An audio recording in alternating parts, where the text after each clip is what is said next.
আসসালামু আলাইকুম। Welcome back to my channel lady biker Patuakhali. খুব সহজে এবং স্বল্প সময়ে যে সকল আপুরা স্কুটি প্রশিক্ষণ নিতে চাচ্ছেন এবং নিয়মিত কিন্তু লেডি বাইকার পটুয়াখালীর ভিডিও দেখে নিজেরাই স্কুটি প্র্যাকটিস করার ট্রাই করছেন, আজকের ভিডিওটা স্পেশালি তাদের জন্য। আর যেসব দূর দূরান্তের আপুরা আছে অনেকেই হ্যাঁ, যারা যারা মানে আমার পটুয়াখালী জেলার বাইরে অনেক দূর থেকে অনেক আপুরা আছে যারা আমাকে ফলো করছে এবং আমাকে ইনবক্স করছে, ইউটিউবে আমাকে কমেন্টস করছে যে আপু আপনার বাইক চালানোর ভিডিও দেখে আমি 3 দিনেই বাইক চালানো শিখে গিয়েছি, কিংবা আমি নিজে নিজে ট্রাই করে আমি পারছি। তো এইসব কমেন্টস গুলো আমার উৎসাহ জায়গায়, প্লাস আমার অনেক ভালো লাগে। তো সেজন্য আমার বলা যে সেই সকল আগ্রহী আপুদের দেখার সুযোগ যাতে হয়, আমরা ভিডিওটা শেয়ার করে দেব।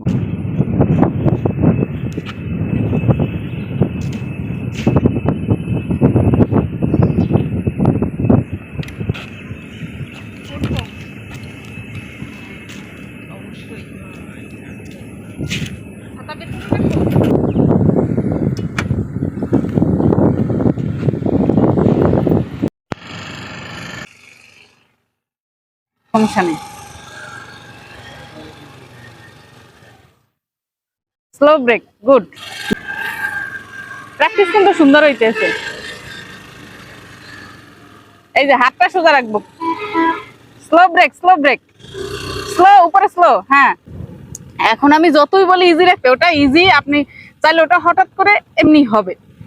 এখন বিষয় হচ্ছে যখন আপনি যাবেন ওরকম করে, তখন আপনার বডিটাকে ইজি রাখার জন্য কি করতে হবে, তখন আপনি কি করবেন, কোমর দিয়ে এরকম এরকম করবেন, নাড়াবো। কিন্তু সেইটা, হ্যাঁ, কোমর দিয়ে। যেমন আপনি কি করবেন, ওদিকের এটা হয়েছে না, কোমরটা ওদিকে কাত হয়েছে, তখন কোমরটা এদিকে নেওয়ার চেষ্টা করবেন। হ্যাঁ, তখন হয়েছে কি বাইক সোজা হবে।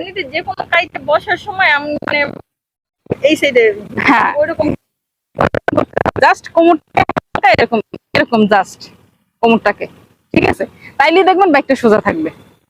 কিন্তু যদি আমি শক্ত হয়ে ওই সাইড দিয়েই করতে যাই, তাহলে বাইকটা বাঁকাবে।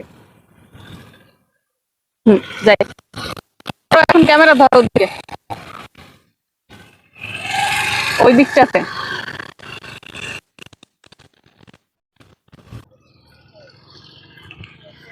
নিচে তাকাই আছে, সামনে তাকাই। আসলে এই যে আপনারা দেখছেন যে পিছনে বসে বাইক চালাচ্ছে, অনেক আপুরা আমার কাছে এরকম প্রশ্ন করে যে আপু একটু পিছনে বসতে পারতেন না। পিছনে বসাটা যারা সাইক্লিং জানে তাদের জন্য পিছনে বসিয়ে প্র্যাকটিস করাটা খুব সহজ, স্লো ব্রেক। কিন্তু যারা আসলে সাইক্লিং জানে না, কোমর ব্যালেন্সটা আসলে তার নিজের হতে হয়, যার কারণে ওটা যে চালাচ্ছে কোমর ব্যালেন্সটা সম্পূর্ণ তার। সে যদি নেমে যায়, সবসময় তো পিছনে কাউকে নিয়ে সে বাইক চালাবে না। মানে পিলিয়ন নেবে সেটা ঠিক আছে যখন সে পারবে, কিন্তু এরকম তো আর কেউ যে আছে যে সে নিজের কোমর ব্যালেন্স নেই কিন্তু অন্য একজনের আছে তাকে নিয়ে এসে চালাবে, এরকম তো আর পারবে না। যে কোনো একটা সময় স্লো ব্রেক, আপু স্লো ব্রেক, যে কোনো একটা সময় কি করতে হবে, এরকম একা চালাতে হবে। তখন কিন্তু নিজের ব্যালেন্সটা দরকার। ওই ব্যালেন্সটা আনার জন্য আমার মনে হয়, যতটুকু আমার এক্সপিরিয়েন্স আছে, যে না আসলে নিজে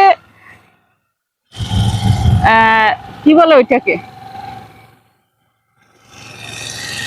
নিজের কোমর ব্যালেন্স দিয়ে নিজে প্র্যাকটিস করাটাই ভালো। কোমর ব্যালেন্সটা তাড়াতাড়ি আসে। ব্রেক,